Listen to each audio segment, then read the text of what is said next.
Muy bien, hemos iniciado la grabación de este tema.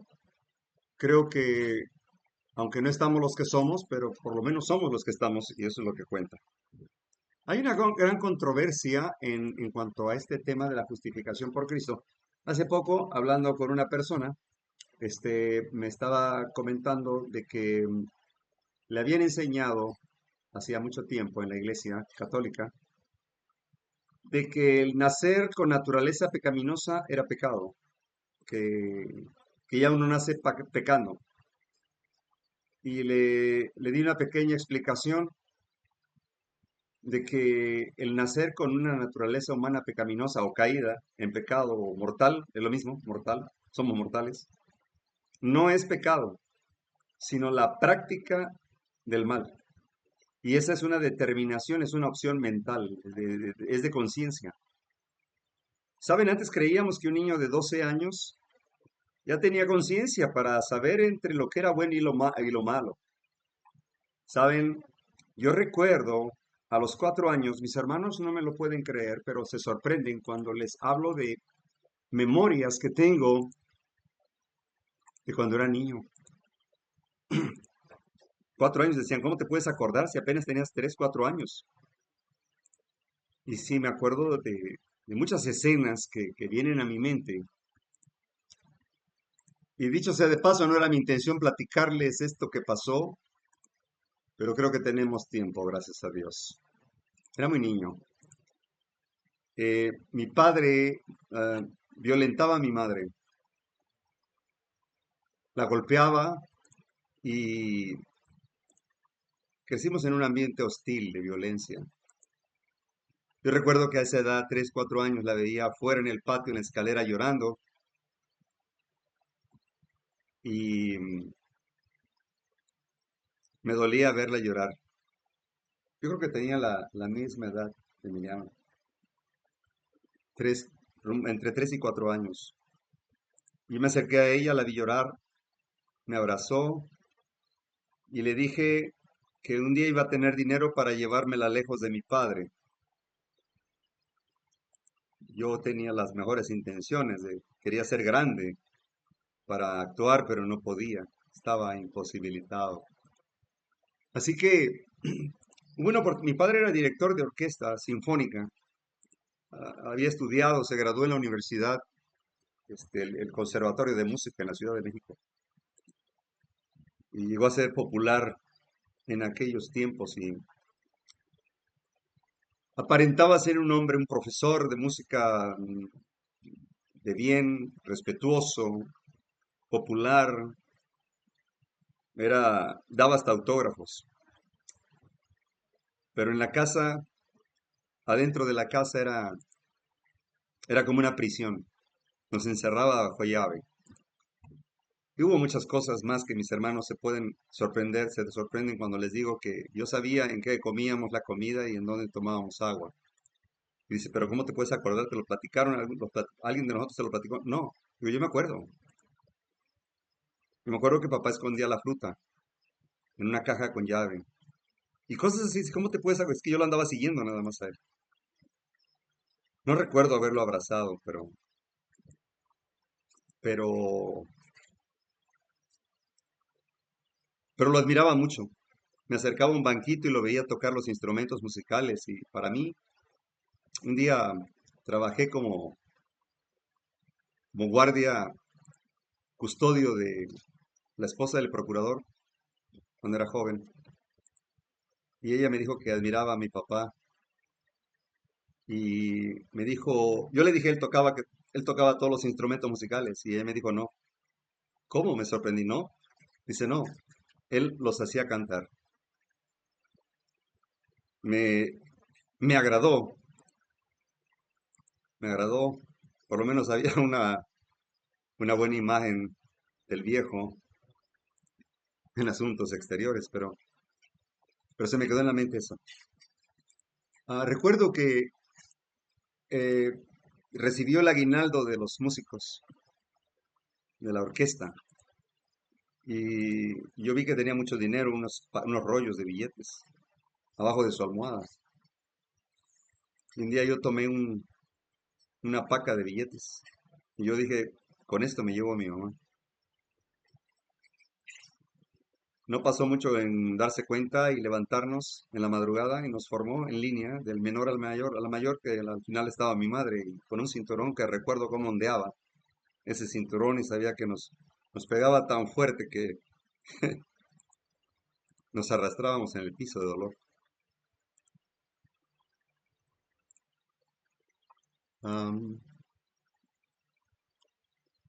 Finalmente le dije a mi hermano mayor que yo sabía dónde estaba el dinero e inmediatamente le revelé que estaba dentro de la coladera del baño, que lo había depositado ahí por miedo, ya no lo podían sacar.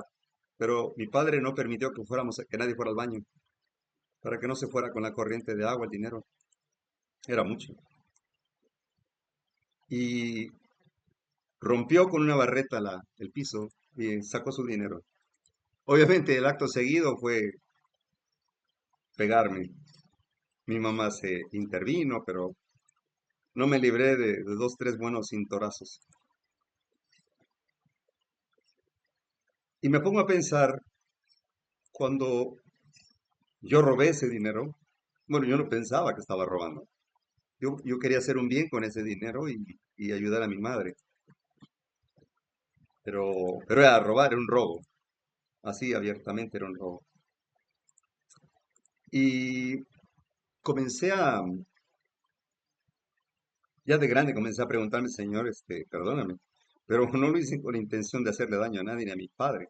Solamente yo quería el recurso para sacar a mi madre de ahí. No pensé ni en mis hermanos, solo pensé en mi madre.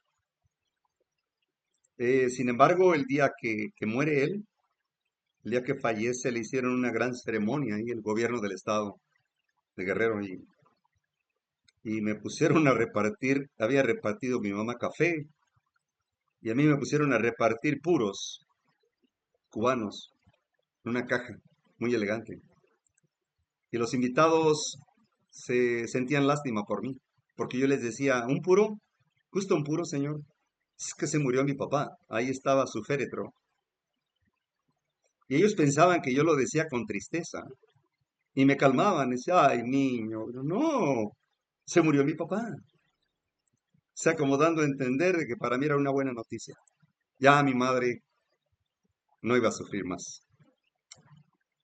Ahora bien, entre esas dos acciones, de entre robar el dinero a los 4 años, eh, si hubiera muerto, mi pregunta es, ¿habría sido condenado por robo? Y ahorita vamos a ver, la Biblia dice que no, porque no hubo maldad en esa acción. Sin embargo, fue una violación a la ley, ¿se dan cuenta? En serio, no pensaba contar esta parte hay muchas cosas más, pero esto cuadra muy bien con el tema. ¿Qué es la justificación por fe? Después me pregunté si el no haber sufrido por la muerte de mi padre también fue pecado. ¿Será que deseaba yo su muerte? No recuerdo, no recuerdo. Llegaban colportores a la casa de mi madre, de mi padre, perdón. Nosotros no teníamos nada, ni mi madre no tenía nada. De hecho, cuando él muere, el gobierno nos echó a la calle. Fue bien triste lo que siguió después, porque no dejó nada para nosotros. Y así crecí. Creo que mi hermano Juan Manuel también. Tenía mucho resentimiento contra nuestro padre. Así que me pregunto si el no haber llorado o sufrido por la ausencia de la muerte de mi padre habrá sido pecado. No, no lo extrañé porque creo que estábamos más apegados a nuestra madre. Y para mí en lo personal era dejar de verla sufrir. Ya no oiríamos sus llantos, sus gritos, su, su forma de defenderse. Así que Crecimos con ese estigma.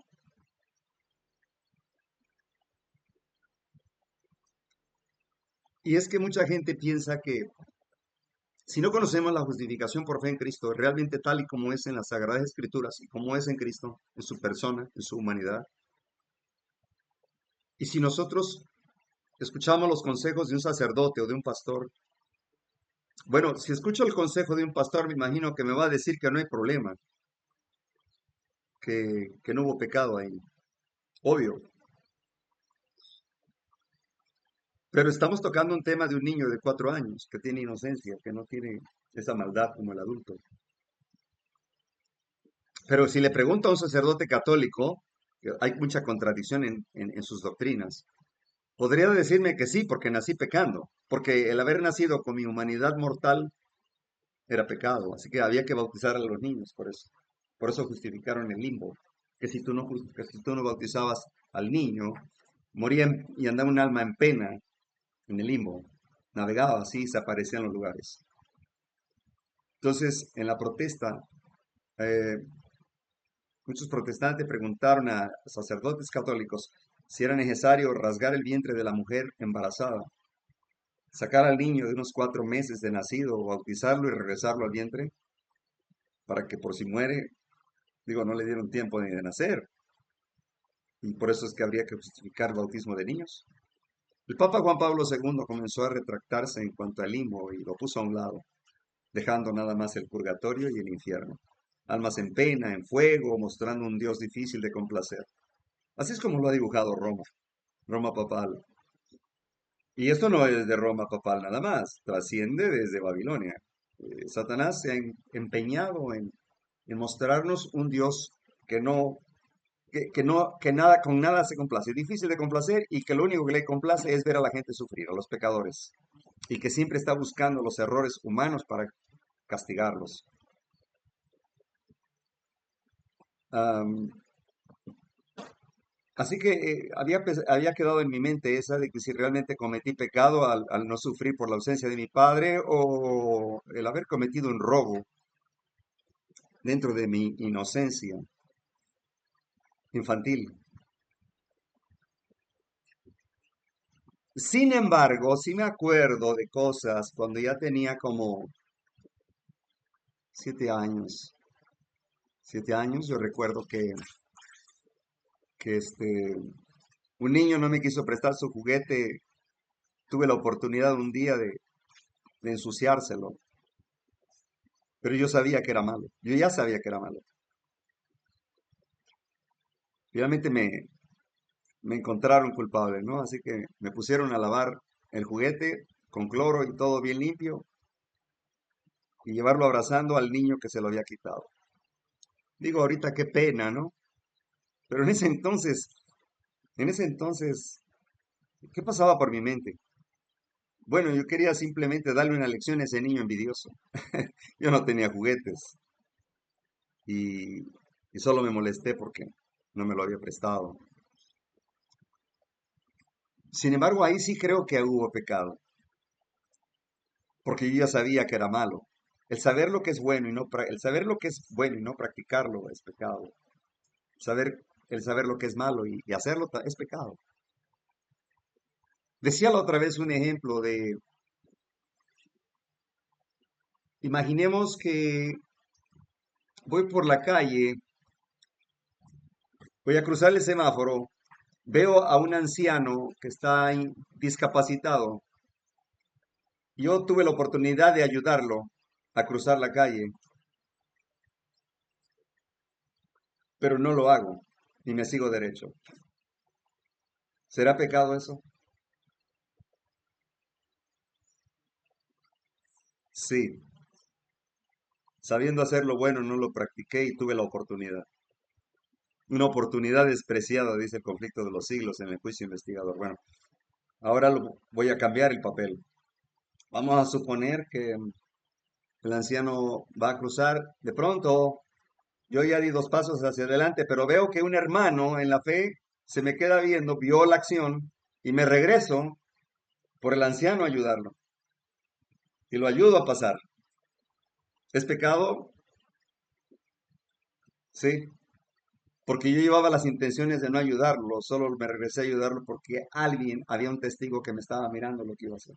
¿Se da cuenta? O sea, ya lo tenía en la mente, ya lo había acariciado en la mente. Y no lo hice más que porque no hablar mal de mí y aparentar ser un buen cristiano. ¿Se dan cuenta? A veces nosotros caemos en el error de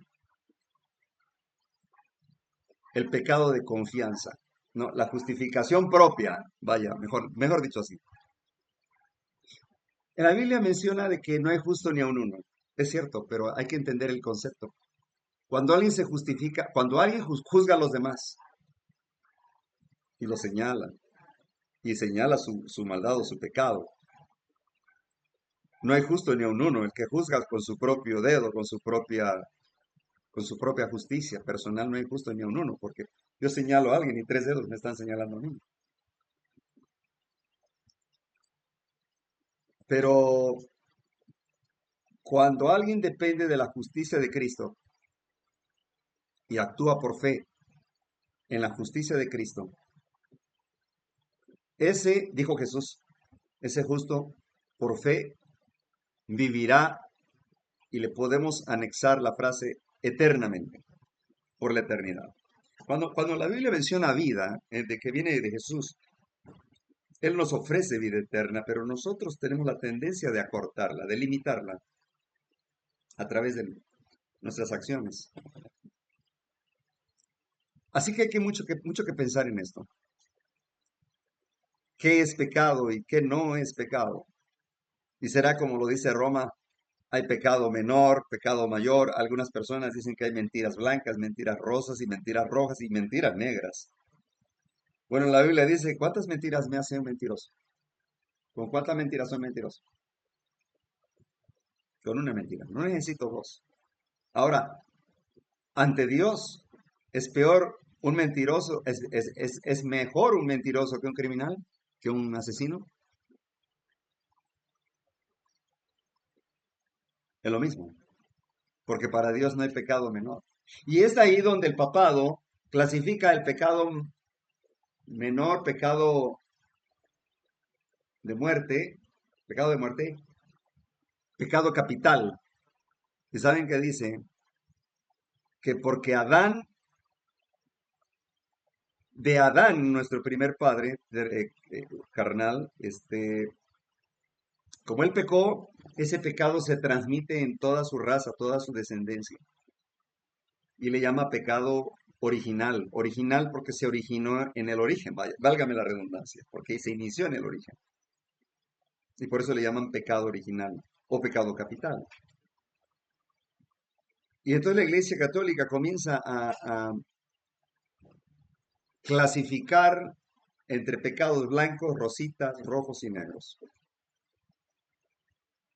Y según el color o el tamaño, son las obras que tiene que hacer. Es decir, de entre 10 Padres Nuestros, 10 Ave Marías, 10 Rosarios, hasta llegar a quizá 1000 cada uno de ellos, estoy exagerando. Pero ¿qué tal una indulgencia? El perdón de los pecados futuros. Es decir, en Roma Papal tú puedes comprar esa indulgencia del perdón de los pecados futuros. Y cualquiera que la compre, están en oferta, ¿eh? Cuando llegó el monje Tetzel a Alemania a vender las indulgencias, fue que despertó esto, el valor de Martín Lutero de desenmascarar las blasfemias del papado, clavando las 95 tesis en el palacio de Wittenberg en Worms, Alemania, durante la dieta de Spira, desenmascarando nada más 95 de los errores doctrinales de Roma papal con la Biblia. Entre ellos, la honra y veladoras a las imágenes, la mutilación de los 10 mandamientos, el bautismo de niños, la confesión ante un sacerdote mortal que no está en la Biblia, la infalibilidad del Papa, las pretensiones de infalibilidad, mejor dicho, Y bueno, entre otros, no voy a enumerarlas. Hay un tema que he estado preparando acerca de las 95 tesis. Y solo señaló 95 de lo que se le ocurrieron porque tenía que presentarse ante el rey Carlos V de Alemania y los inquisidores papales. Gracias a Dios por la protesta. Y curiosamente, saben, así como el ataque de la iglesia viene de adentro, también la protesta viene de adentro. O sea, el protestante no viene de afuera, ni el apóstata sale de afuera, todo se origina adentro. Entonces, si aquí es donde nosotros tenemos que, nuestra vida está en juego, y aquí es donde nosotros tenemos que determinar, comprender, mejor dicho, qué es la justificación por fe en Cristo, donde Martín Lutero declaró que la salvación es por gracia, por fe en los méritos de Cristo, que somos justificados por medio de la fe y no por obras. Miren qué curioso. A 500 años de la dieta de Spira, el Papa Francisco I, jesuita, bueno, ex jesuita, ¿no? Ya no vive, eh, convocó a dos grandes aliados evangélicos,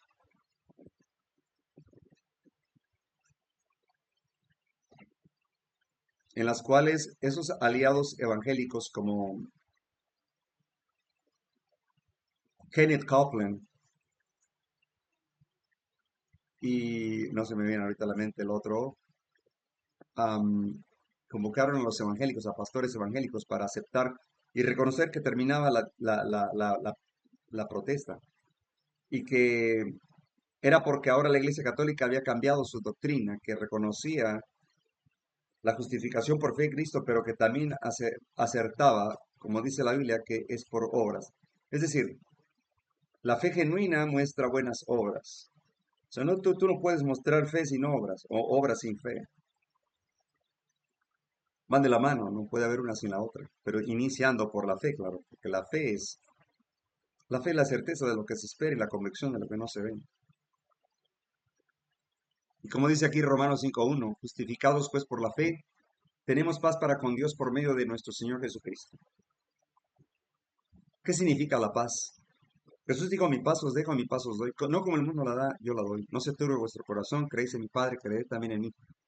En la casa de mi Padre muchas moradas hay. Voy pues a preparar lugar para que donde yo esté también vosotros estéis. Cristo no fue a construir moradas, fue a preparar lugar.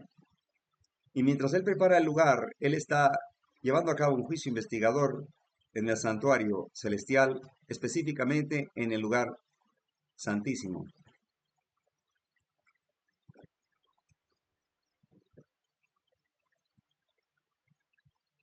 En el lugar santísimo.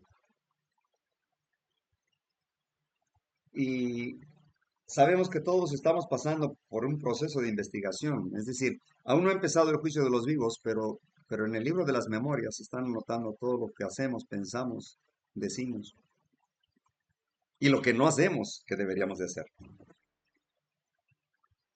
Cada uno de nosotros tiene un caso abierto en el tribunal del universo. Pero la paz que Jesucristo ofrece no es la paz que ofrece el mundo, como, ¿cómo se llama la ONU? El Consejo de Paz, el Consejo de Seguridad y Paz, así se llama la ONU, de la Organización de Naciones Unidas. Bien. ¿Qué dice 1 Tesalonicenses 5 en adelante? Cuando digan paz y seguridad vendrá la destrucción. ¿Qué es lo que están buscando? Que al unir a las religiones en puntos comunes de doctrina, que al adorar el mismo día de descanso, el domingo, ¿no? La institución romana, creen que eso les permite estar unidos, aún siendo musulmanes, judíos, budistas, incluyendo ateos, que les da igual, ¿no? A los ateos ni les va ni les viene. Esto es un punto a favor, simbólicamente hablando, a favor del papado, de Satanás. Jesucristo dijo, no pueden caminar dos juntos si no se han puesto de acuerdo. Cuando le pidió al Padre, Padre, solo te pido que seamos uno. no se refiere a uno en puntos de doctrina, sino uno en propósitos celestiales, uno en carácter divino, uno en fe y obras basados en la justicia de Cristo. Uno. Aquí es donde la matemática tuerce su propósito, ¿verdad? Donde dice Jesucristo que uno más uno es uno, porque dejará el hombre a su padre y madre para unirse en una sola carne con su mujer. Sin embargo, el pueblo, Dios le llama a ser uno, porque Jesucristo es el unigénito, el único hijo engendrado de Dios. Cristo no fue creado, fue engendrado, extraído de la misma sustancia del Padre.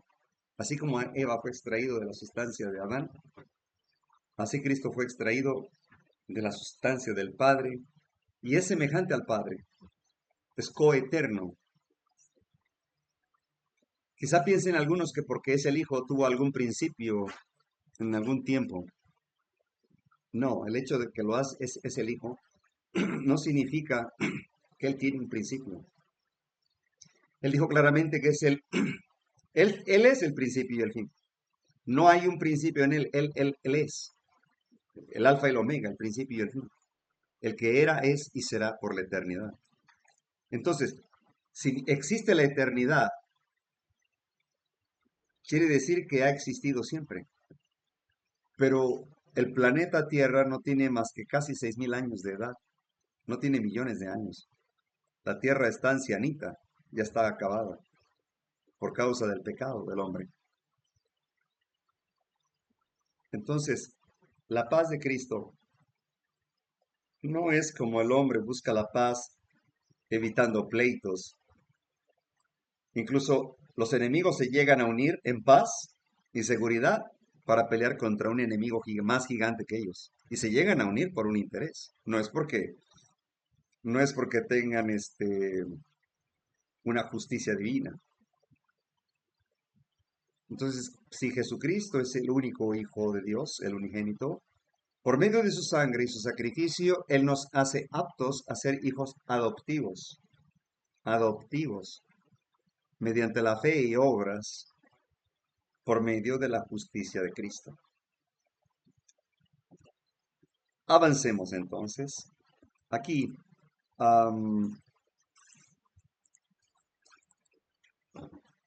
¿qué es la justificación? Miren, este libro está traído a partir de la cita Tito 3 del 5 al 7 y con el espíritu de profecía, fe y obras. Y dice que la justicia es obediencia a la ley. La ley demanda justicia y ante la ley el pecador debe ser justo, pero es incapaz de serlo. La única forma en que puede obtener la justicia es mediante la fe. Y por fe puede presentar a Dios los méritos de Cristo. Y el Señor coloca la obediencia de su Hijo en la cuenta del pecador. Es decir, la justicia de Cristo es aceptada en lugar del fracaso del hombre. Y Dios recibe, perdona y justifica al alma creyente y arrepentida.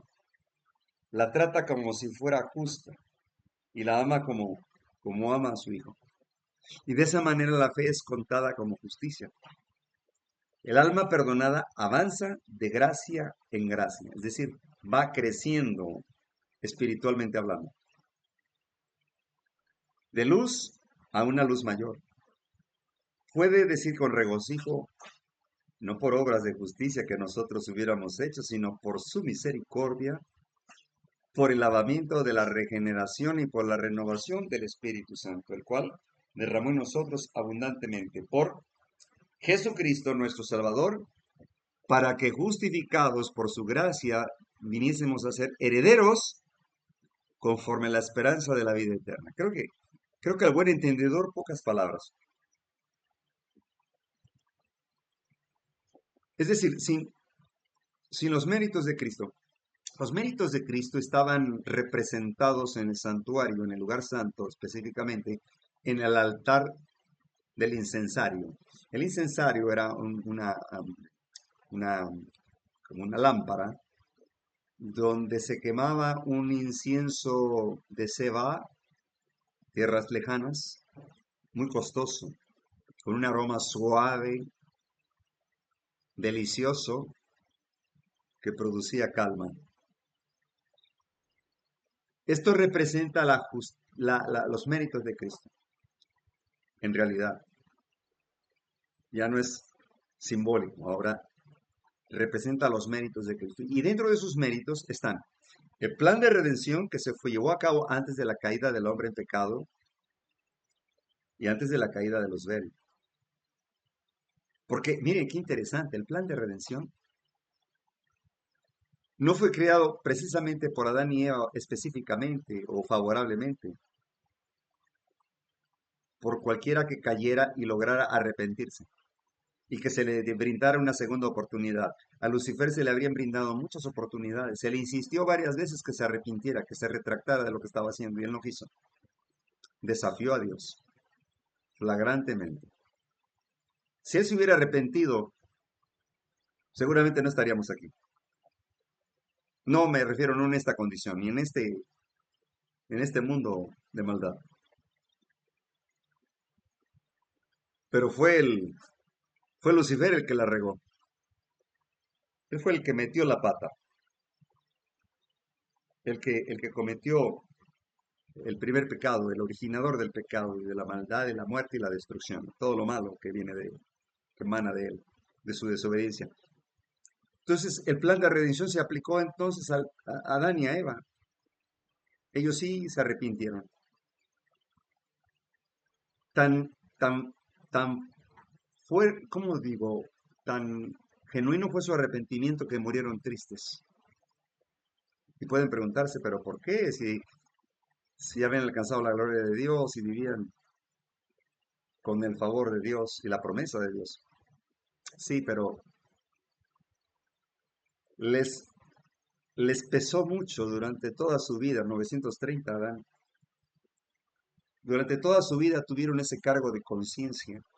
Además del reclamo de los hijos y de bisnietos, tataranietos, ¿no? Reclamándoles que por culpa de ellos estábamos en esta situación, que habían renunciado a la vida eterna por haber reprobado el examen del amor. Finalmente vieron la realidad cuando Eva y Adán sintieron el dolor de que uno de sus hijos mató al otro, contemplaron la muerte de una manera más realista. Qué triste de haber sido, ¿no? Quizás no todos hemos experimentado algo así, yo creo que debe ser horrible. Y más para ellos que no conocían la muerte, ver a su hijo sin vida, tirado. Y lo curioso es que tampoco podían odiar al otro. No sé, creo que, no me gustaría experimentarlo ni deseárselo a nadie, pero yo no creo que el hecho de que un hijo haya matado al otro vayas a odiar al que mató. No sé, creo que no. No cabe en mi mente, pues. Habrá que ser alguien que haya experimentado. Pero bueno, aún así, depende. Si esa persona que lo experimentó tiene el carácter de Cristo, sabrá perdonarlo también. Pero si no tiene el carácter de Cristo, entonces no va a poder perdonar y va a odiar. Y se va a odiar a sí mismo. Se va a hacer la vida ingrata, imposible. Y eso es lo que trajo como consecuencia el desafío a Dios, el haber rechazado el plan de redención. El plan de redención es, ¿saben cuál es la base del plan de redención? La justicia de Cristo, su amor por la raza caída en pecado, su amor, misericordia, paciencia, porque ¿qué necesidad tenía el venir por nosotros a esta tierra? ¿Que no se pudo haber conseguido otros mejores que nosotros, que Adán y Eva? Sí lo hubiera hecho. Pero su amor es tan grande, es tan infinito, que no podía abandonarlos a merced de Satanás. Había que darles una oportunidad. Satanás estaba preparado para acusar a Jesús, listo para decir, ok, mátalos. Tú dices que pecado es muerte, ya pecaron, mátalos. Si no los matas, te contradices. Ah, pero si los matas, eres un cruel. Aparentemente no tenía salida Jesús, ¿verdad? pero contestó claramente y dijo, va a haber muerte. No se puede cambiar la ley. No puede cambiarse, ni mutilarse, ni enmendarse. Tampoco se puede clavar en la cruz, como la, como la ley ceremonial. Porque la ley moral representa el carácter de Dios. La ley, los 10 mandamientos de Éxodo 20, representan carácter, propósito, a los pensamientos de Dios. Rigen el universo esos 10 mandamientos, sin embargo no emana gracia, el don del perdón. No, es que la ley no, la ley busca condenar al pecador. Ese es su propósito. Pero en el carácter divino, el carácter de Dios, tuvo a bien tener misericordia de nosotros y un día mandar al que nos hizo, a Cristo. Fue el que nos hizo. Por eso dice capítulo 1 de Juan, que el Verbo se hizo carne y habitó entre nosotros. Todas las cosas que hay aquí que nos rodean fueron hechas por Él y para Él. Algún día nos va a explicar. Hebreos 11.1. Hebreos 11.1. Ese es el libro favorito para comprender el santuario.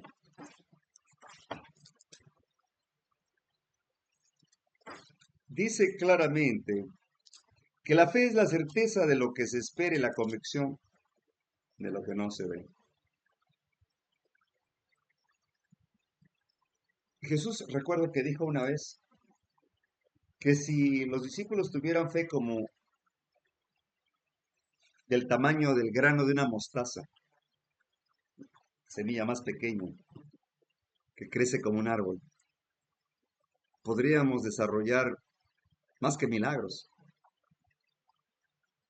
¿Por qué la comparaba con una mostaza? Porque la mostaza, curiosamente, es la semilla más pequeña, pero es un árbol grande, grande, grande.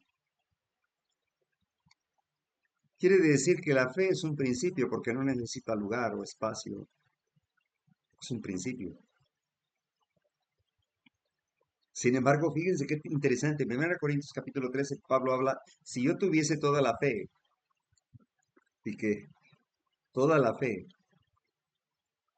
aunque pudiese mover montañas con la fe, pero no tengo amor. A mí me llama mucho la atención de todo el concepto que muestra en 1 Corintios 13 en cuanto al amor sempiterno, el amor espiritual, el agape. Esa es la frase que más me llama la atención. Habría mártires que murieron en la hoguera quemados por su fe, pero que carecían de amor. Yo creo que sí. No estuvimos ahí, ¿verdad? Pero yo creo que sí, porque saben una cosa. La fe podría ser un efecto engañoso en nosotros. Es decir, ahí les va. Se la puedo poner más fácil. Y eso que se me está ocurriendo ahorita, ¿eh? El papado se autoproclama la autoridad de matar a todos aquellos que no creen en el Cristo que ellos profesan. De matar en el nombre de Dios. Jesucristo lo dijo, la hora viene cuando los expulsarán de las sinagogas, los perseguirán y los matarán pensando que le hacen un favor a Dios. Ese favor lo hacen por la fe que tienen ellos. ¿Será que esa fe está basada en la justicia de Cristo? No, pero estos jesuitas matan por fe. ¿Por qué tipo de fe? Y esto podría engañarnos. La fe es una creencia que nace de la voluntad humana, mental, y, y es manifestado en reacciones, en actitud, en hechos. Entonces, hay quien A ver, ¿se acuerdan de Saulo de Tarso? Perseguía a los cristianos. Lo hacía por fe, lo hacía por fe, porque él mismo dice que en cuanto a la ley era celoso, fariseo de fariseos. No se perdía ni una fiesta ceremonial. Y mataba por fe en Jehová. Pero ¿era justificada por Dios esa fe? No. Y es ahí donde podemos caer en la trampa del autoengaño. Creer que por fe seremos salvos. Es decir, creer es una idea, pero faltan los hechos, las obras. No puede haber la fe sin obras. Es la fe que produce buenas obras para vida eterna. Puedo enumerar muchísimas, como bueno, están los discípulos. La vida de los discípulos son un ejemplo para nosotros. Pero ¿cuánta gente llegó a morir con fe, pero les faltaba el amor ágape, el amor espiritual? Y entonces Saulo de Tarso finalmente es convertido, convencido y convertido. Estaba convencido con el testimonio de Esteban, ¿verdad? Que es así, ya no agarró una piedra para apedrearlo, para pegarle a Esteban. Ahí quedó atónito. Su mente ya no era la misma. Su mente quedó alterada porque creyó en el testimonio de Esteban en cuanto a la venida del Mesías, de Jesucristo. Y yo creo que ya no quedó tranquilo, quedó tocado por el Espíritu de Dios. Y por eso en aquel camino se le presentó el mismo Jesucristo. Por eso él se jactaba, dice, a mí no me convirtió ningún hombre, fue Dios directamente. Qué, qué honor, le ha de haber costado mucho trabajo. Miren, cuando Dios señala a un hombre o una mujer para una misión, Dios tiene que probar el temple, el carácter, la resistencia, la fe. Tiene que ser una fe inconmovible. Como la de Isaías, vamos a poner un ejemplo más. Siendo serruchado a la mitad, lo partieron en dos. Y cualquiera podría decir, si Dios estaba con él, ¿por qué Dios no lo libró de esa muerte? Yo sé que llega un momento en que Dios les quita el dolor, pero no al principio. Tienen que pasar por la prueba del miedo, porque por miedo podrían negar a Dios. ¿Se acuerdan Pedro? Pedro negó a Cristo 3 veces y Jesús se lo había dicho. Pedro era el impulsivo que siempre se jactaba de ser el más fiel. Y mira, cuando llegó la prueba, reprobó 3 veces. Pero cuando le vinieron las palabras de Cristo, lo asentaron bien en su mente y reconoció que la había regado. Tremendo, ¿eh? Tremendo testimonio el de Pablo. Y de ahí para allá no lo conmovía nadie, nada ni nadie. Naufragó, le picó una serpiente, lo torturaron, pasó hambres y sed, caminaba largas distancias para llevar el mensaje de Cristo. Y es que, ¿por qué? ¿Cuál era su batería? ¿Cuál era su impulso? Cristo. Porque el mismo Cristo habló con él. Y tú puedes decir, bueno, ¿y cómo puede hablar Cristo conmigo? Muy sencillo, muy sencillo. Primero con un corazón contrito y humillado. Y luego buscar conocerle en espíritu y en verdad, en persona. Y no te hablo de una opción, te hablo de una realidad. Pero va a depender de la necesidad de cada uno. Ahora, quizá no vas a escuchar la voz audible. El día que me llamó, yo lo desafié. Y le dije, ¿quién eres? Muéstrame que existes. En mi casa solo me hablaron de ti, pero nunca te vi ahí. Muéstrame que existes. ¿Quién eres? Me trajeron una Biblia a los 3 días sin haberla pedido. Y abrí exactamente donde dice: Yo soy Jehová tu Dios, que te sacó de la tierra de Egipto, de casa de servidumbre. Ahí mi fe se tambaleaba, mi necedad, mi orgullo, mi soberbia se tambaleaban. Me sentí el más pequeño. Finalmente dije: realmente no soy nada fuerte, como me creía. Y la segunda ocasión fue cuando le pregunté: ¿y qué debo hacer? ¿Qué haga? ¿Qué quieres que haga?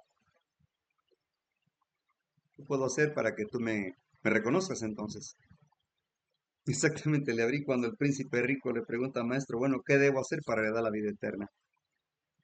Ahí se me enchinó la piel y sentí el corazón de pollo, pequeñito, pequeñito y vacío. Sentí que realmente era polvo. Ahí comenzó mi travesía. Y hay mucho testimonio que podríamos contar, pero no me interesa hablar de mí, porque soy polvo y me escondo en la roca que es Cristo. Puesto los ojos en Jesús, el autor y consumador de la fe, el cual por gozo puesto delante de él sufrió en la cruz, menospreciando el oprobio, y se sentó a la diestra del trono de Dios. ¡Wow! ¡Qué tremendo trofeo! Casi nada, casi nada. Hebreos 12:2. Reducid pues vuestros pensamientos a aquel que sufrió tal contradicción de pecadores contra sí mismo, para que no os fatiguéis en vuestro ánimo desmayando, que aún no habéis resistido hasta la sangre combatiendo contra el pecado. Y estáis ya olvidados de la exhortación que como con hijos habla con vosotros, diciendo: Hijo mío, no menosprecies el castigo del Señor, ni desmayes cuando eres de él reprendido, porque el Señor al que ama castiga y azota a cualquiera que recibe por hijo. Si sufrís el castigo, se os presenta como a hijos, porque ¿qué hijo es aquel a quien el Padre no castiga? ¿Qué pasa con los hijos que no son reprendidos, amonestados, corregidos, castigados? Y cuando hablo castigo no me refiero a una tortura, me refiero a una reprensión. El castigo es abstenerles lo que les gusta. Bueno, lo que entra en la lista de beneficios. Am, no me refiero a las necesidades de comer y tomar agua básicas o fisiológicas, sino a los favores que reciben de los padres y que no están incluidos como primera necesidad. Aún así, la Biblia dice que se instruye al niño en su camino y en cuanto sea grande no se apartará de él, pero también menciona que hay que reprenderlos con vara. Dice mi hermano Juan Manuel: oye, pero mamá lo tomó muy a pecho, ¿no? Le digo: sí, ella agarraba cinturón y cable de la plancha, creo que se mandó mucho. Bueno, ahora agradecemos a nuestra madre, ya que no la tenemos, pero gracias a Dios hizo lo que pudo para forjar nuestro destino. Hizo lo que pudo. Qué interesante cuando leo capítulo 1 de Hebreos. Dice: Dios, habiendo hablado muchas veces en muchas maneras en otro tiempo a los padres por los profetas, en estos postreros días nos ha hablado por el Hijo, el cual constituyó heredero de todo, por el cual asimismo hizo el universo. ¿Sabías que es por medio de Jesucristo que fuimos creados? Que Él nos creó y que hizo las montañas y que hizo las nubes, los cielos, los animales, todo. Fue Jesucristo. Me costaba trabajo creerlo cuando era niño. Porque yo decía: bueno, si Él es Dios, entonces ¿por qué murió? Yo sé que un Dios no muere, un Dios no sangra, un Dios no se cansa. ¿Por qué Él se cansaba? ¿Por qué tenía pasiones humanas? Y hasta que entendí, gracias a Dios por Hebreos capítulo 2. Esa parte me gusta también. 2, del 10 en adelante. Dice que porque convenía aquel por cuya causa son todas las cosas, o sea, Jesucristo, por el cual todas las cosas subsisten, habiendo de llevar a la gloria a muchos hijos, habiéndose consumado por aflicciones, al autor de la salvación de ellas. Porque el que santifica y los que son santificados de uno son todos, por la cual no se avergüenza de llamarnos hermanos, diciendo, anunciaré a mis hermanos tu nombre. En medio de la congregación te alabaré, y otra vez yo confiaré en él, y otra vez he aquí yo y los hijos que me dio Dios. Así que por cuanto los hijos, aquí está muy interesante esto, por cuanto los hijos participaron de carne y sangre, y eso fue lo que me llevó a entender, entonces no vino como Dios, no. Alguna vez dejaría su don, no su título, porque el ser Dios no es un título, es un principio fundamental.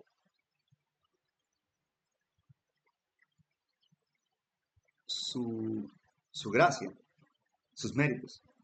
¿Alguna vez dejaría de ser Dios? Nunca. Pero no vino en forma de Dios, no usó ningún poder de Dios. Si resucitaba no era Él, era por la fe en el Padre. Igual como lo hicieron los discípulos cuando Cristo ascendió al cielo. Sigue diciendo, participó de lo mismo para destruir por la muerte al que tenía el imperio de la muerte. Qué curioso, ¿eh? ¿Cómo pudo vencer a la muerte por medio de la muerte? A ver, eso está curioso. Yo creo que hay que detenernos un poco a reflexionar aquí. Vale la pena. ¿Cómo puede Jesucristo vencer a la muerte por medio de morir, por medio de la muerte? Y si nosotros reflexionamos en cuanto a la justicia de Cristo, él estaba bien triste cuando dice que Jesús lloró, la cita más pequeña, el versículo más pequeño de la Biblia. No lloró por nosotros, no lloró por Pedro, no lloró por Lázaro, sabía que lo iba a resucitar. Lloró porque pudo ver la necedad de nuestras cabezas duras. Por eso, porque por los suyos vino y los suyos no lo recibieron, lo rechazaron. Entonces, él tenía que morir tomando el lugar de Adán y Eva y tomando nuestro lugar. Pero al morir, si moría sin pecado, sin practicar el pecado, porque nació con humanidad pecaminosa como la de Adán después de la caída. Porque si hubiera sido antes de la de Adán, habría sido espíritu, y no lo habríamos podido palpar. Cuando Adán pecó, se le cayó su manto de luz, que reflejaba su inocencia. Pudo ver su desnudez física, se avergonzó, se taparon con hojas de higuera y su esposa también, pero la higuera no te cubre la vergüenza de haber desobedecido. La sangre de Cristo tenía que cubrir esa vergüenza. Así que uh, al morir sin la práctica del pecado, logró demostrar que la ley sí se puede obedecer. Que sí se puede obedecer. Hasta Satanás dijo que no. Hasta el día de hoy dice que no se debe obedecer. Claro, no le conviene, porque la ley dice, no tendrás dioses ajenos y él quiere ser Dios. La Biblia habla de no tomar el nombre de Jehová Dios en vano, él se dedica a tomarlo en vano. La ley menciona que el sábado es el día del Señor, él dice que es el domingo. La ley dice no codiciarás, y él dice sí, le dijo a Eva, tienes que codiciar ese bruto, tienes que codiciar ser Dios. Y la codicia es la madre de todos los males. Y así podemos enumerar cada uno de los 10 mandamientos. Entonces Cristo murió sin haber alterado o violado ninguno de estos 10 mandamientos. Tuvo las mismas tentaciones y propensiones al pecado. No estaba propenso al pecado, es decir, estaba expuesto, tenía tentaciones. Pero el problema del pecado no es la tentación, sino la práctica de esa tentación, llevarla a cabo, es decir. Y lo que los discípulos consideraban una pérdida total del Maestro Divino, se creían perdidos. Pero cuando resucitó, cambió todo. Entendieron lo que no podían antes. Ahora sabían quién era el Hijo de Dios y que Cristo vino en forma de humano, se cansaba, tenía sed, tenía hambre, tenía incertidumbre, tenía temores. pero siempre su fe se mantuvo en el Padre y no practicó el pecado. Y así ascendió al cielo. Y por eso Dios lo despertó. Por eso Cristo representa a aquellos que han de morir antes de la segunda venida de Cristo y que los va a resucitar al sonido de su voz como trompeta. Y les llamará por nombre. Y cada uno oirá su nombre y se levantará para recibir el nuevo nombre. Y les mostrará el nuevo nombre de Jesús y el nuevo nombre del Padre. Porque Padre no es nombre, Hijo no es nombre. El nombre está representado por su fe y obras, su carácter. Así que venció la muerte por medio de morir sin la práctica del pecado. Mató la muerte. Qué interesante, ¿no? O sea que mató a la muerte. La venció. Le demostró que la ley sí se puede guardar y que la forma de vivir en paz y en libertad es guardando la ley.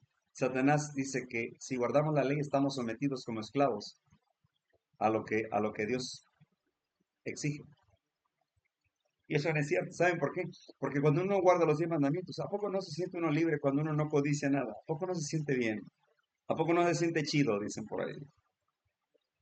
Cuando, cuando, cuando pasas por un carrazo, no sé, lo que antes nos gustaba. Pero ya no lo codicias. Lo miras y como si nada. Siente una tranquilidad. Es la paz.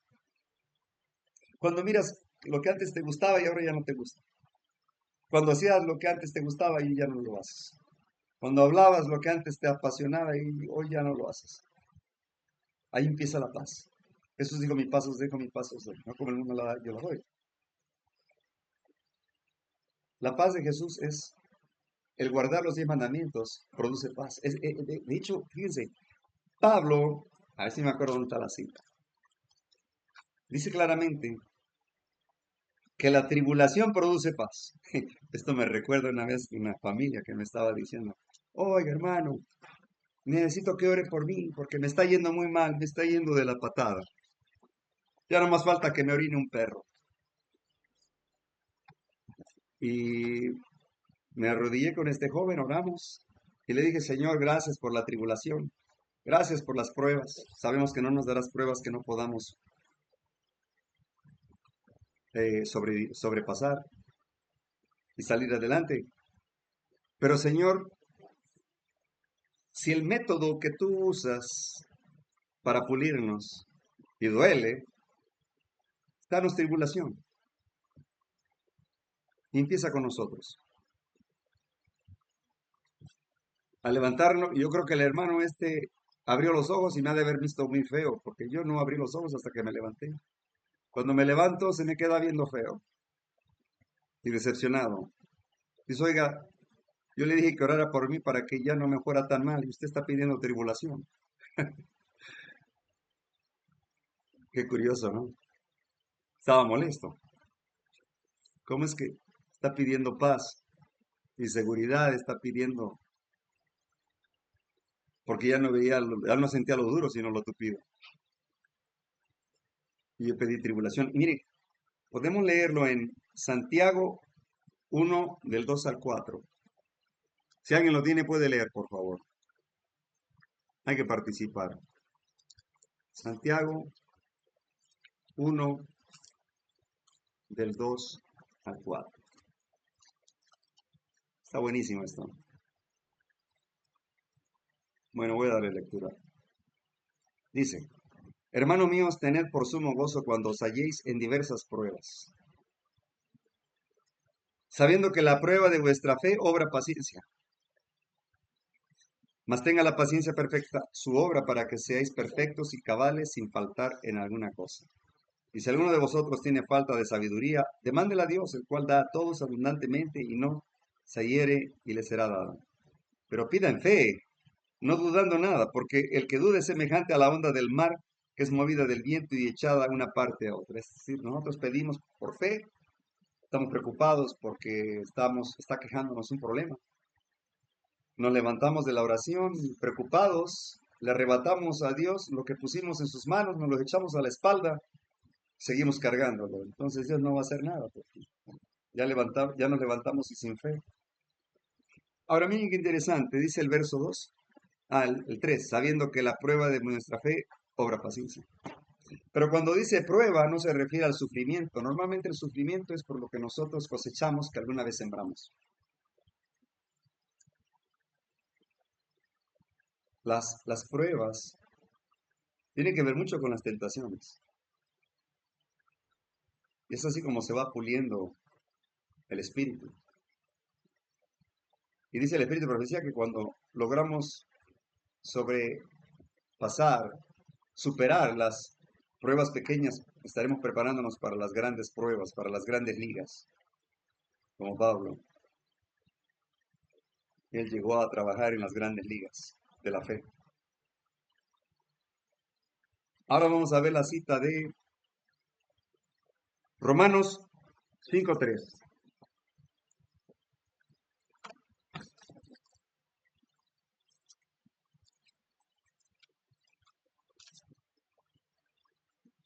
Aquí la tengo, hermano. Por favor, adelante, si es tan amable. Romanos 5:3 dice, y no solo esto, sino que también nos gloriamos en las tribulaciones, sabiendo que la tribulación produce paciencia. Ha sido más claro. Interesante. Interesante. O lo que nosotros vemos como torcido, quizá al revés. Aquí la palabra de Dios nos está diciendo que nosotros estamos viendo de cabeza. Estamos viendo el vaso medio vacío, ¿verdad? Pero está medio lleno, seamos positivos. Y a veces nos desesperamos. ¿Saben? Lo que es el dolor, el sufrimiento,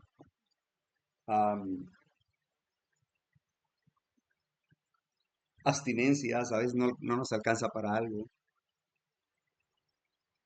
Y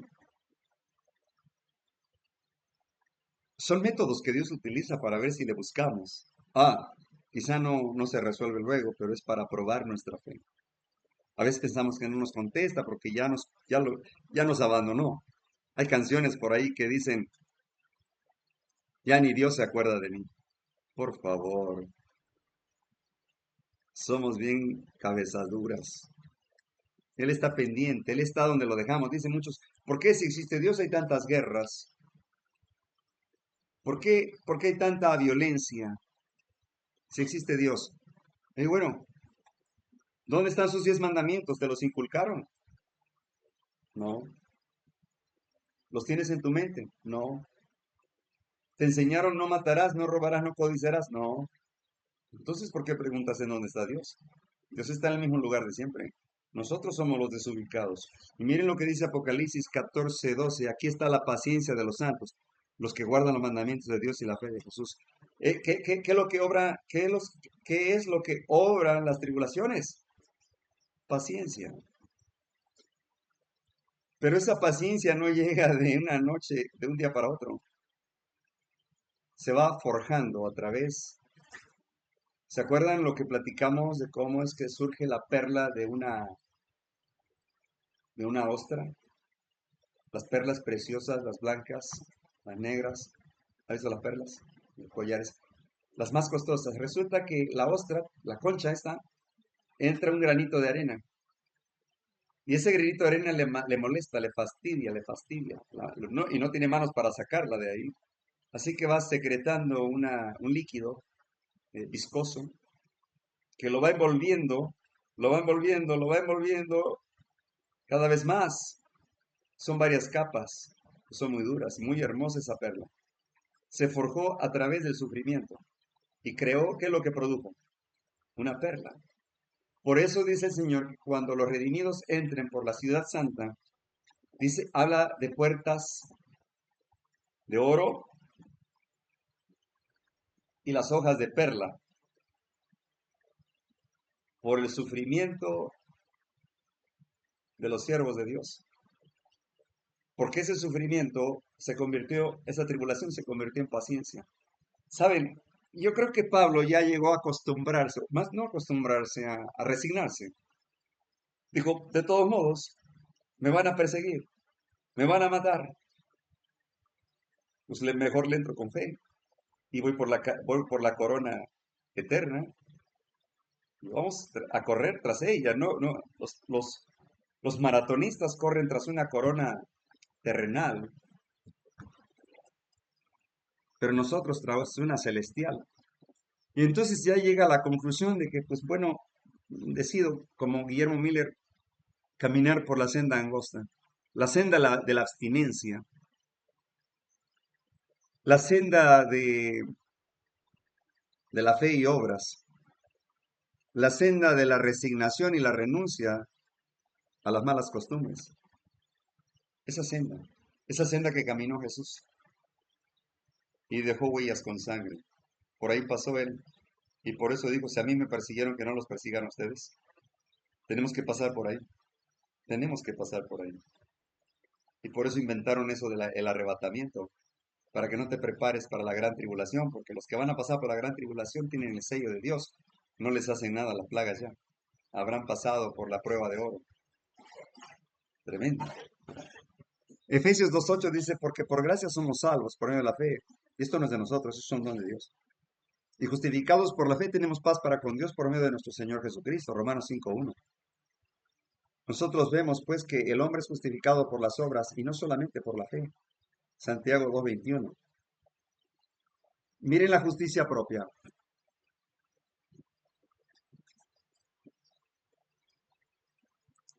¿No saben que cuando el joven rico se acercó a Cristo y le preguntó qué debía hacer para tener la vida eterna, Cristo le dijo que guardara los mandamientos? Y el joven contestó, pues bueno, todos estos he guardado desde mi juventud. Pero Señor, quería que entendiera que esta lección se aplicaba a él específicamente. ¿Qué más me falta? Dijo, o sea, los he guardado. Pero tenía por ahí una pequeña duda dentro de sí mismo. Está en Mateo 19:20. Él no percibía que había algo que se refería a él. ¿Y por qué no había de tener la vida eterna? Si yo he guardado la ley. Me la sé de memoria, es más. Dijo ahora Cristo, toca el punto débil de su corazón y dice, vende todo lo que tienes. Era muy rico y le dolía dejar todo.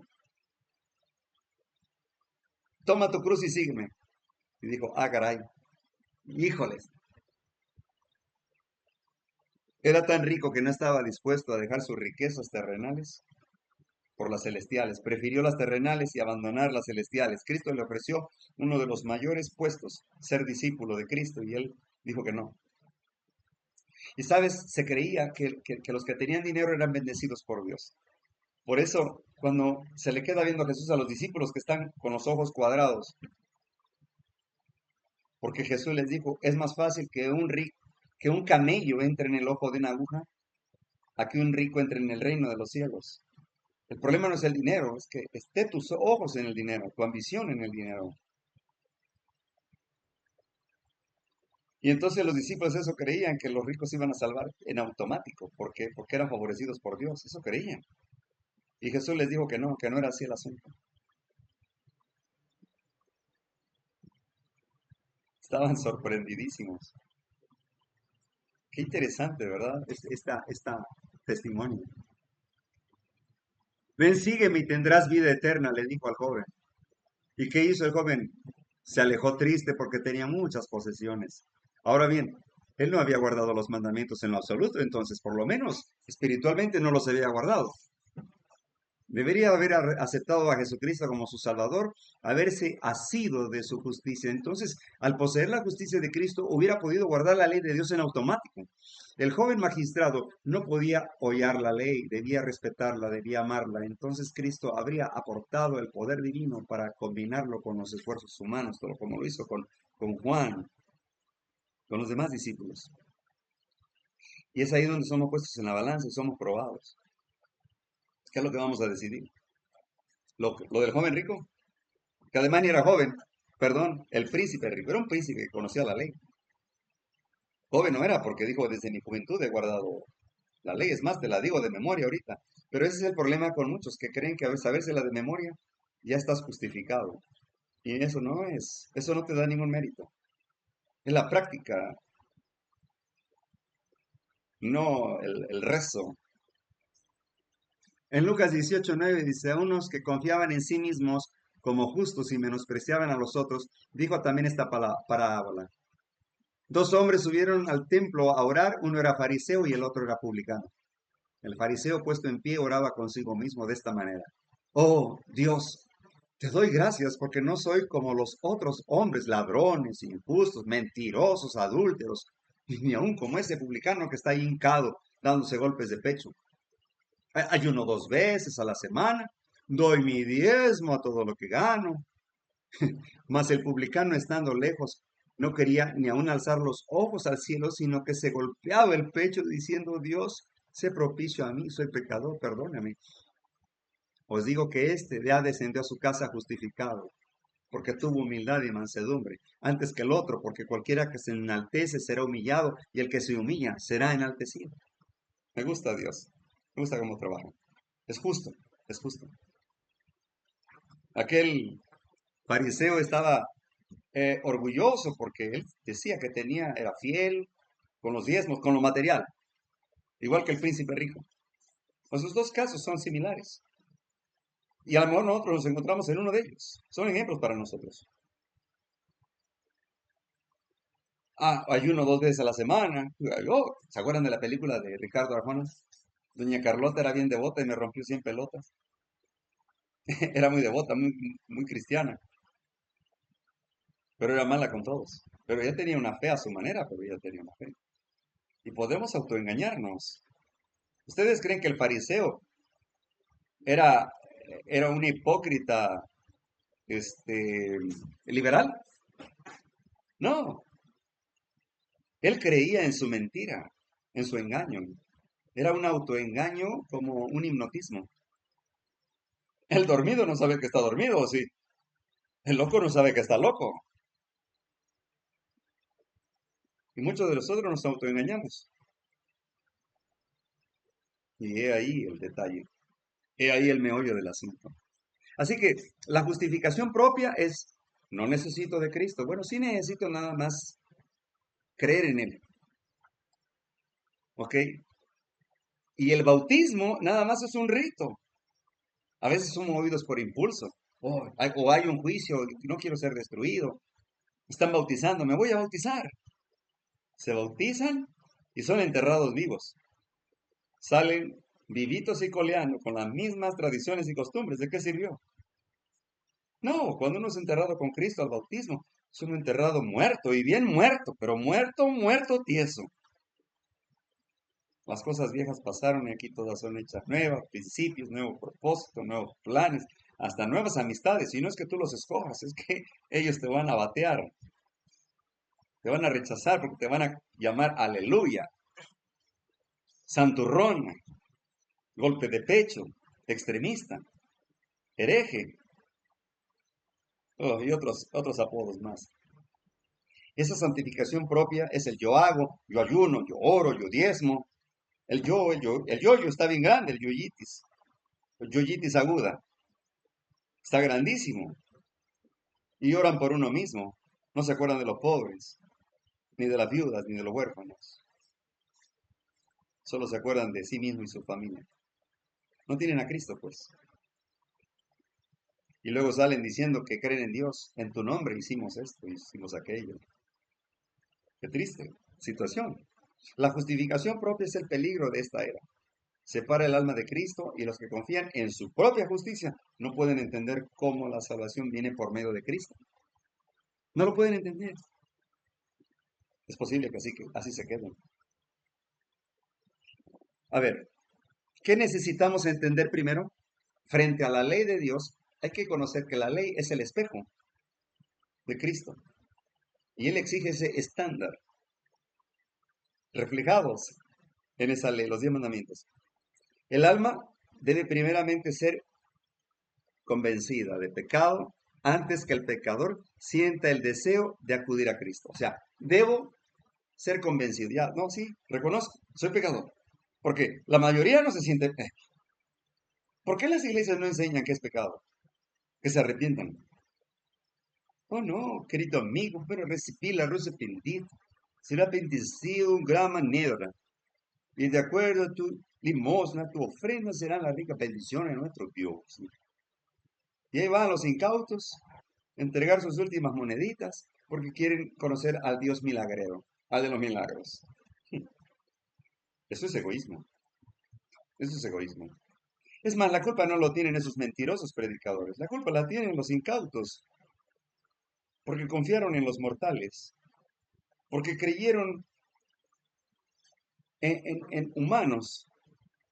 Y eso es un peligro. Hay una maldición, maldito aquel que confía en corazón de hombre. El pecado es infracción de la ley y no lo van a decir, porque entonces tendrían que guardar el sábado. Decía Pablo, yo no conocía el pecado sino por la ley, Romanos 7:7. De hecho, dice en Romanos 3:10, dice, sin la ley no se reconoce el pecado. El pecador no puede ser convencido de su culpabilidad a menos que entienda qué constituye el pecado. Es imposible para el individuo experimentar la santificación bíblica mientras sostenga que si cree en Cristo, da lo mismo que obedecer la ley de Dios o que la desobedezca. Eso es lo que creen los evangélicos. Bautistas, metodistas, hasta los adventistas del séptimo día nominales corporativos. Los católicos no se diga.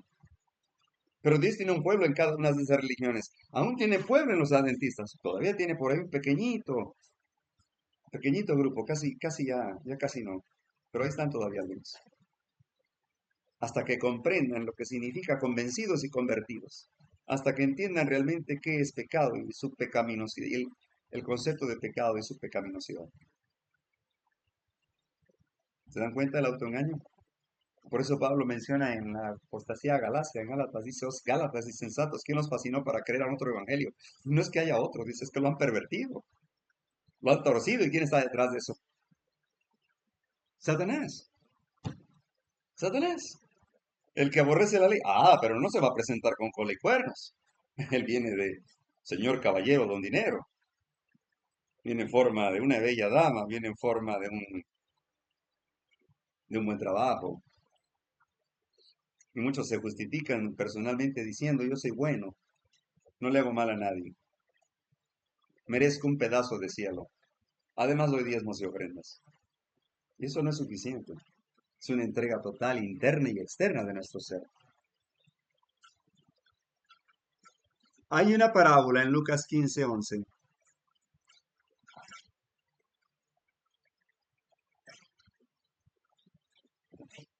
Un hombre tenía dos hijos. El menor de ellos dijo a su padre, Padre, dame la parte de los bienes que me corresponde, y le repartió los bienes. No muchos días después, juntándolo todo, el hijo menor se fue lejos a una provincia apartada. Allí desperdició sus bienes viviendo perdidamente. Derrochó su dinero, la parte de su, ¿cómo se dice? De su herencia. Y cuando todo lo hubo malgastado, vino con gran hambre en aquella provincia, comenzó a faltarle y fue y se arrimó a uno de los ciudadanos de aquella tierra, el cual envió a su hacienda para que apacentase a los cerdos.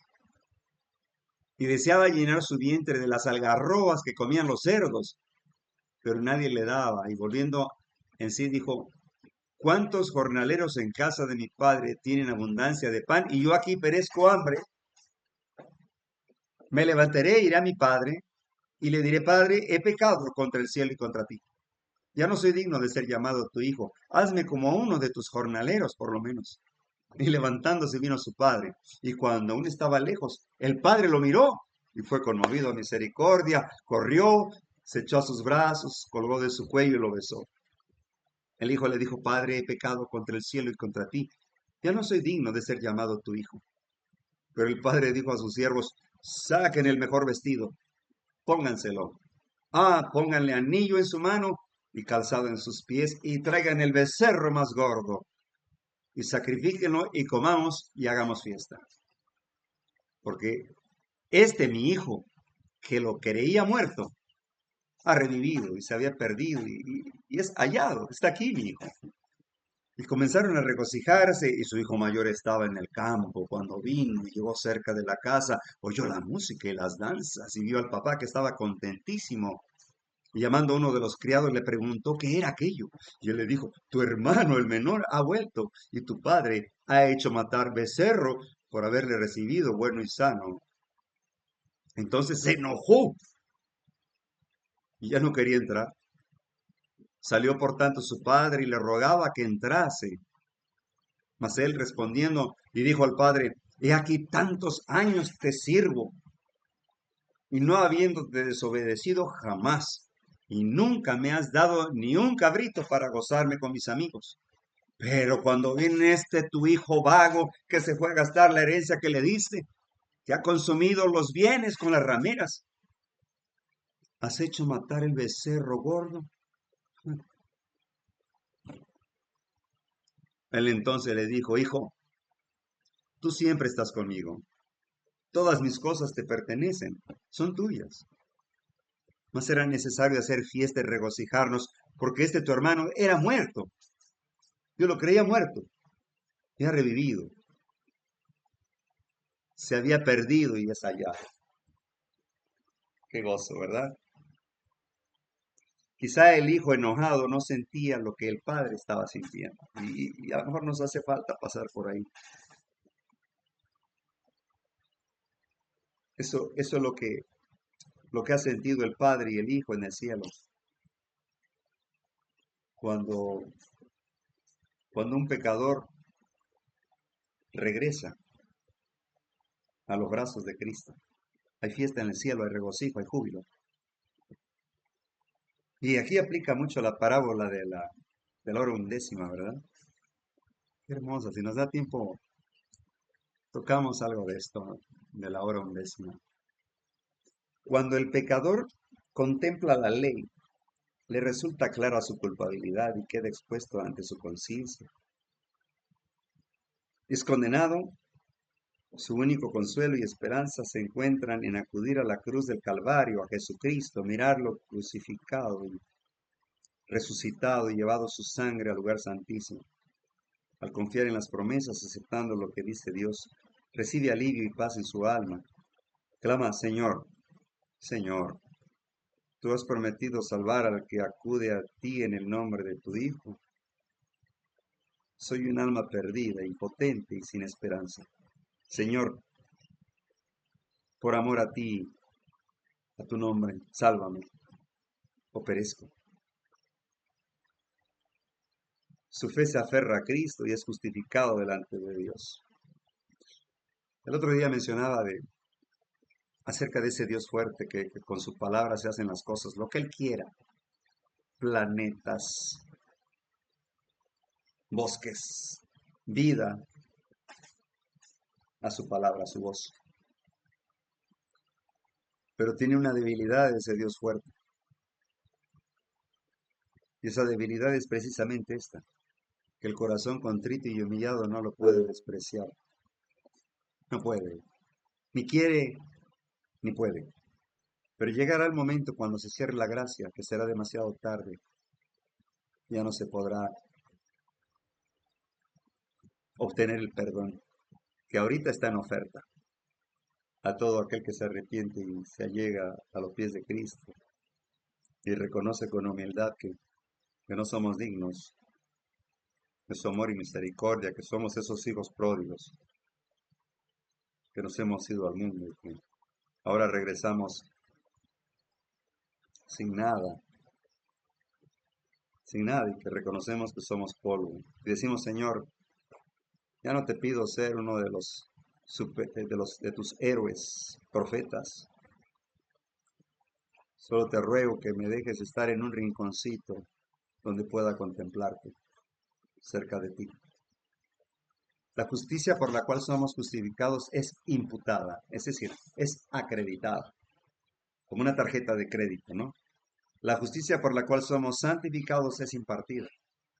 La primera es nuestro derecho al cielo. La segunda es nuestra idoneidad para el cielo. La voy a repetir, porque hay veces que a muchos se nos olvida.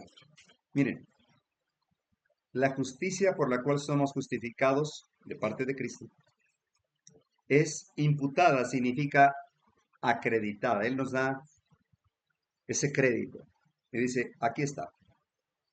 Tarjeta abierta. Yo lo logré por ti. Ya está logrado. Ahora, la justicia por la cual somos santificados es impartida. Ahora la vida tiene que cambiar. Tiene que cambiar todos los malos hábitos. De aquí estriba lo que es reavivamiento y reforma. Reavivamiento espiritual. Un renacimiento espiritual. Arrepentidos y nuevas criaturas en Cristo, ¿ok? Fe y obras. Hechos. Y, y la otra eh, es impartida. Es cuando demostramos que caminamos con Cristo. La primera es el derecho al cielo por medio de Cristo. Él nos da la idoneidad, nos hace idóneos, pero no nos cambia el carácter. O sea, no nos, no nos garantiza tan solo creer en Dios el cielo. No está garantizado. Es condicional. La segunda es nuestra idoneidad para el cielo. Si somos idóneos, si cumplimos con los requisitos que Dios exige. O sea, el cielo es gratis, no tiene ningún precio económico, pero hay requisitos que cumplir. Y es ahí donde es lo que cuesta más trabajo. Nos cuesta más trabajo a la mayoría de nosotros. Ahora miren, justificación por la fe. Vamos a verlo en esta gráfica. La justicia imputada reconoce que ha transgredido la ley de Dios, pide perdón y por los méritos de Cristo y sus transgresiones a la ley son perdonados. Viene el bautismo, es enterrado uno muerto, bien muerto, estilo cadáver. Luego viene la justicia impartida. Con Cristo estoy juntamente crucificado, ya no vivo yo, dice Pablo, mas vive Cristo en mí. Lo que ahora vivo en la carne, lo vivo en la fe del Hijo de Dios, la cual me amó y se entregó a sí mismo por mí. Gálatas 2:20. Entonces sí, Jesús le dice, venid, benditos de mi Padre, a heredar el reino de los cielos. ¿Va? Miren qué interesante. La primera es una acreditación, un crédito que Cristo ganó para nosotros y por nosotros. Pero no me da el boleto completo para entrar al cielo. Él me da el derecho por medio de Cristo. Mas no me garantiza si no soy idóneo, si no cumplo con la justicia de Cristo, con sus mandamientos, con sus estatutos. Y la mayoría cree que tan solo por ser cristianos, no importa tu religión, Dios tiene la obligación de salvarte. Y ahí están en un grave error. Y es triste porque la ignorancia puede destruir el alma también. Ahora bien, aquí vemos la diferencia. ¿Se acuerdan? La mostré primero. La justificación propia no necesita a Cristo, no necesita nacer de nuevo. Hay un bautismo, pero no es más que un simple ritual. La santificación es propia, yo hago, yo doy diezmo, yo voy a la iglesia de vez en cuando, a lo mejor cada semana o cada 3 veces a la semana. Entonces crees que eres idóneo para ir al cielo. Dices el nombre de Jesucristo, yo creo en él, así que como la Biblia dice, crees en mí y toda tu casa serán salvos. Sí, pero hay que conocer el contexto. Esa fe tiene obras, no solamente tiene fe. Ahora la diferencia, la justificación por fe en Cristo es justicia imputada, es decir, que reconocemos nuestra pecaminosidad, reconocemos la ley de Dios, reconocemos a Cristo como nuestro abogado, luego viene el bautismo, nuevo nacimiento genuino, justicia impartida, con Cristo somos crucificados, ya no vivo yo, sino solo vive Él. Las cosas que yo consideraba ganancia, ahora las considero en pérdida por amor a mi Señor Jesucristo. Es decir, Pablo dice, ya lo material ya no me llama la atención. Antes yo lo que consideraba ganancia, ahora es pérdida, por amor a Cristo. Y ese es donde cambia la vida, cambia 180 grados para el otro lado. Por eso Jesús dijo, yo soy el camino, la verdad y la vida. Nadie viene al Padre sino por mí. Entonces, Lo que yo consideraba la vida, el camino, la verdad, pues era mía y era corrupta, era vulnerable y además era mm, pecaminosa. En cambio, Cristo me enseña el camino a Cristo, caminar por esa senda angosta. Estamos en el concepto que es la santificación. La obediencia a la ley de Dios es santificación. Hay muchos que tienen ideas erróneas respecto a esta obra en el alma, pero Jesús oró para que sus discípulos fueran santificados por medio de la verdad y añadió, tu palabra es verdad. Juan 17:17. La santificación no es una obra instantánea, sino progresiva. Así como la obediencia es continua, en tanto Satanás nos apremie con sus tentaciones, tendremos que librar una y otra vez la batalla por el dominio propio, pero mediante la obediencia, la verdad santificará el alma, y los que son leales a la verdad han de superar por medio de los méritos de Cristo toda debilidad de carácter que los ha de llevar a ser modelados por cada una de las diversas circunstancias de la vida. Estas citas están extraídas del libro Fe y Obras, de Elena G. de White. Pablo escribe a Timoteo, pelea la buena batalla de la fe, es una lucha constante. Echa mano de la vida eterna, la cual asimismo fuiste llamado, habiendo hecho la buena profesión delante de muchos testigos.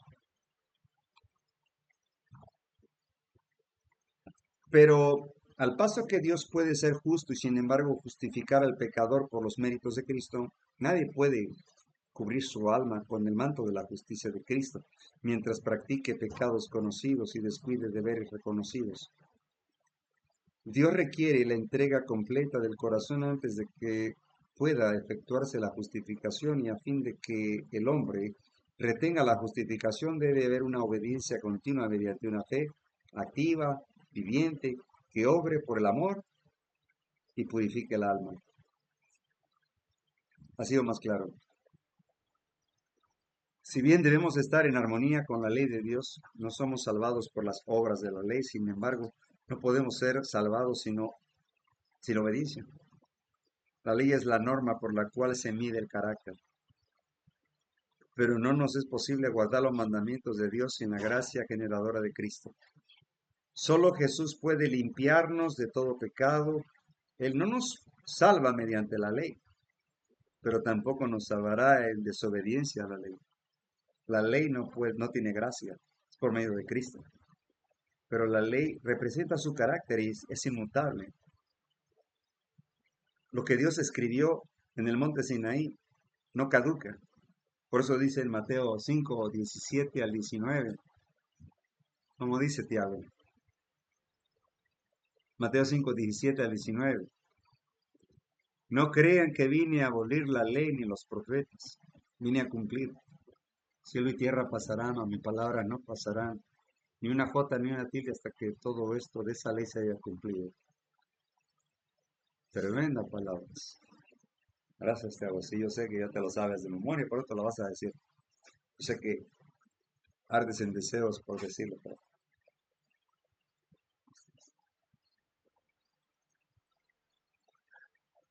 Santiago escribe a Abraham y dice, estoy hablando de Santiago de la Biblia.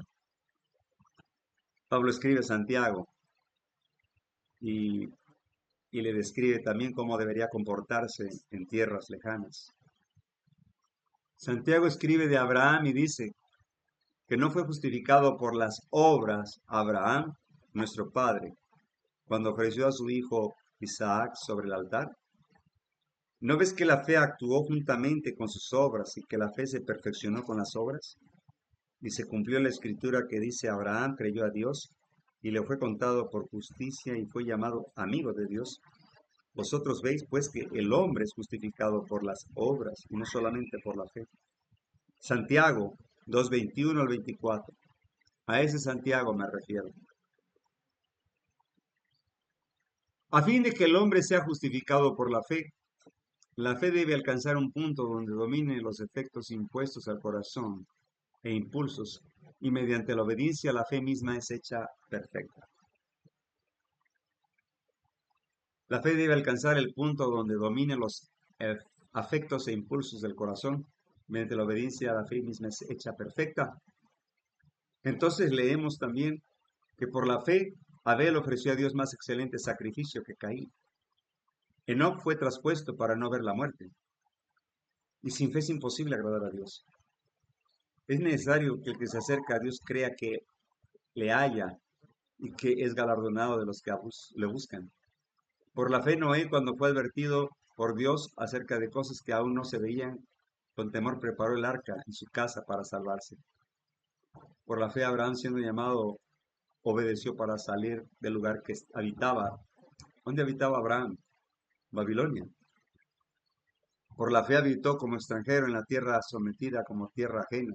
Por la fe también la misma Sara, siendo estéril, una anciana, recibió fuerza para concebir y dio a luz, pero no por inseminación artificial.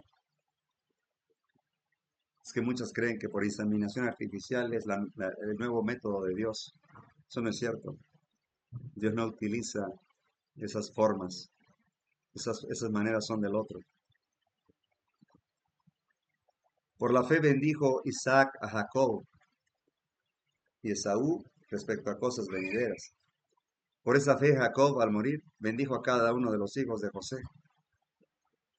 Por la fe José, al morir, mencionó la salida de los hijos de Israel. También Moisés, cuando nació, fue escondido por sus padres por 3 meses.